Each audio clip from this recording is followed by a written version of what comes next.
Bon, Benjamin Tremblay, je ne sais pas si on lit dans l'avenir ou si c'est juste parce qu'on est attentif, mais on se disait il y a quelques heures à peine que Trump allait sans doute reculer. Trump n'allait sans doute pas faire ce qu'il avait menacé de faire. Et là, c'est quoi? C'est exactement ça qui se passe? Bonjour d'abord. C'est étrange, c'est difficile à comprendre. On n'aurait jamais prévu ça pourtant, Rémi.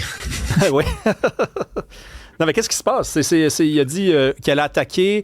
On parlait de l'île de Kharg. Et là, il dit, j'attaquerai pas parce qu'il y a une entente qui est proche. Mais l'Iran dit, non, il n'y a pas d'entente proche, là.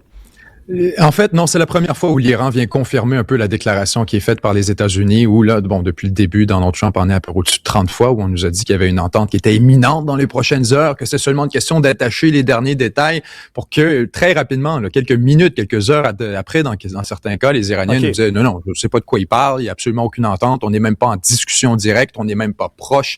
Cette fois, il faut la peine quand même de faire l'exception.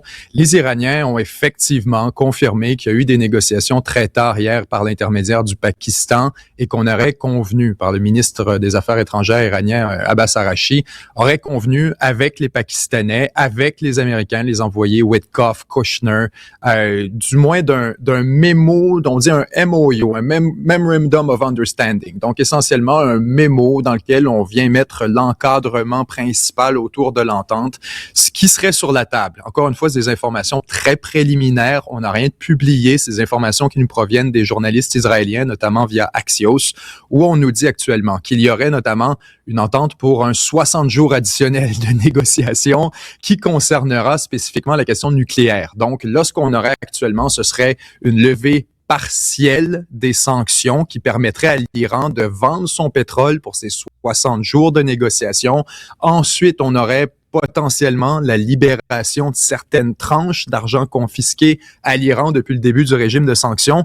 Mais de manière générale, on s'attend vraiment à ce qu'il y ait encore beaucoup de travail à faire dans la séquence de négociations. Ce qu'on a ici, c'est vraiment juste une entente préliminaire pour permettre aux deux camps d'avancer, d'essayer de formaliser quelque chose, puis nécessairement de sortir de l'impasse.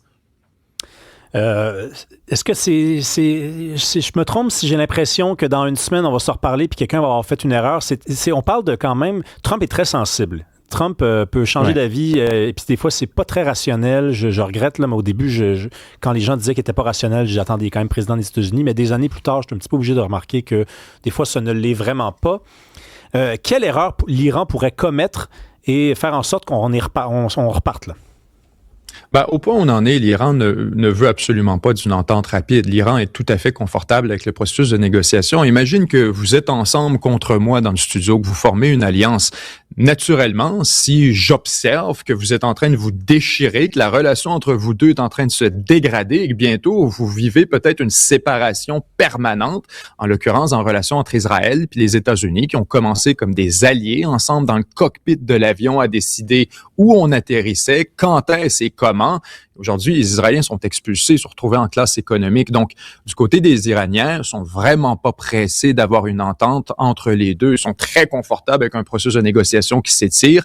On a, d'après les renseignements américains, des informations comme quoi, même avec le blocus maritime exercé par les Américains, les Iraniens peuvent encore rouler essentiellement sans friction pendant des mois, 3 à 4 mois, d'après les estimations américaines, avant même qu'on ait quelque forme de friction supplémentaire. Donc, les Iraniens sont très confortables. La question ici, moi, je pense, qui peut saboter le processus de négociation, ça commence avec et ça finit avec Israël. On a affaire à un État qui ne veut absolument pas d'une entente de paix. En fait, on a appris que dans les dernières heures, Netanyahou était tenu complètement à l'écart des négociations, qu'il l'a appris par la bande. Et donc, on a appris le téléphone, on a essayé de comprendre avec les Américains ce qu'il en est. Moi, ce que je vois, c'est beaucoup plus une tentative de sabotage israélienne. Parce que là, dans les négociations, dans l'entente de paix qui est mise sur la table par les Iraniens et les Américains dans ce MOU, ce qu'on nous dit, c'est que le front libanais serait inclus dans un cessez-le-feu pour 60 jours. Entre toi et moi, Rémi, les Israéliens n'ont absolument pas l'intention de se museler au Liban pendant 60 jours puis d'absorber des attaques du Hezbollah. Donc, suffit que Israël relance une attaque, soit dans le sud du Liban, soit sur Beyrouth spécifiquement. On fera le nécessaire. C'est ce qu'ils nous ont montré depuis le début des négociations. On fait tout pour ce que ça s'effondre. Alors, je ne regarderai pas dans la direction de l'Iran, je regarderai dans la direction de Tel Aviv. Mais regardons, nous, dans la direction du ministre britannique de la Défense qui a claqué la porte. Pourquoi il a fait ça?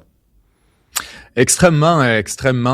Bon, faut dire, il y a rien d'imprévisible là-dessus. On a vu depuis très longtemps là, une espèce d'abord une dégradation du consensus politique au Royaume-Uni. C'est vraiment étrange le Royaume-Uni, la position dans laquelle on se trouve depuis le Brexit essentiellement, où on avait promis aux gens qu'on viendrait remplacer les relations commerciales qu'on avait avec l'Union européenne avec des pays partenaires naturels des Britanniques. On avait en tête, bien sûr, les Anglo-Saxons, notamment l'Inde, notamment, bien sûr, le Canada, les États-Unis. On imaginait vraiment créer ces relations qui viendraient, si on veut, nullifier l'impact du Brexit.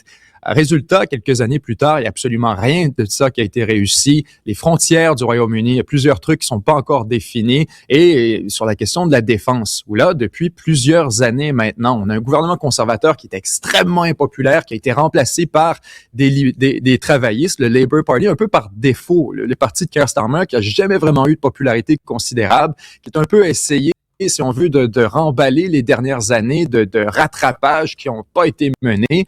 Et donc là, on avait ce conflit avec les forces armées britanniques. Il faut le dire, les forces armées britanniques sont tout nues. On a affaire à environ 50 000 soldats ou 100 000 soldats, dépendamment de la composition totale, mais c'est grotesquement insuffisant pour les besoins sécuritaires du Royaume-Uni.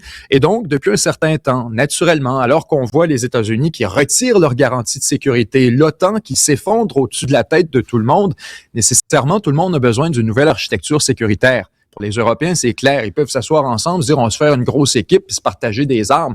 On peut discuter de la viabilité de tout ça, mais ça reste très attirant. Pour les Britanniques, ils sont obligés d'y aller seuls. Et donc, l'armée du Royaume-Uni demande des ressources considérables pour acheter des armes, pour acheter des munitions, pour pouvoir agrandir les capacités opérationnelles, puis nécessairement gagner en autonomie. Là, malheureusement, bon, on a un gouvernement britannique qui a les deux mains attachées, qui n'a absolument pas d'abord l'argent pour fournir les demandes de l'armée. On a vu quand même des épisodes budgétaires extrêmement difficiles au Royaume-Uni, où on a passé 6 premiers ministres à l'intérieur de 6 ou 7 ans. Ça a été vraiment une catastrophe. Aujourd'hui, on n'a pas l'argent. Et là, on voit ce choc frontal où l'armée dit, écoutez, ce que vous nous demandez, on ne peut tout simplement pas livrer la marchandise. Et là, de manière absolument spectaculaire, tu as le ministre de la Défense, le secrétaire de la Défense britannique qui claque la porte. Il est important de le dire. Il ne fait pas juste démissionner, mais claque la porte en disant, c'est une honte, c'est inacceptable de traiter nos forces armées de la sorte et l'engagement du premier ministre n'est pas suffisant. Il ne prend pas la sécurité du Royaume-Uni au sérieux. Déclaration extrêmement sérieuse quand même. Oui, mais on a longtemps pensé que les gens qui étaient les plus lucides, les gens qui avaient la meilleure compréhension de la modernité, de l'époque dans laquelle on vivait, c'était en partie les élus, mais les militaires, ceux qui étaient de côté et qui étaient souvent ridiculisés, ringardisés, on disait, regarde, ils vivent dans un monde ancien.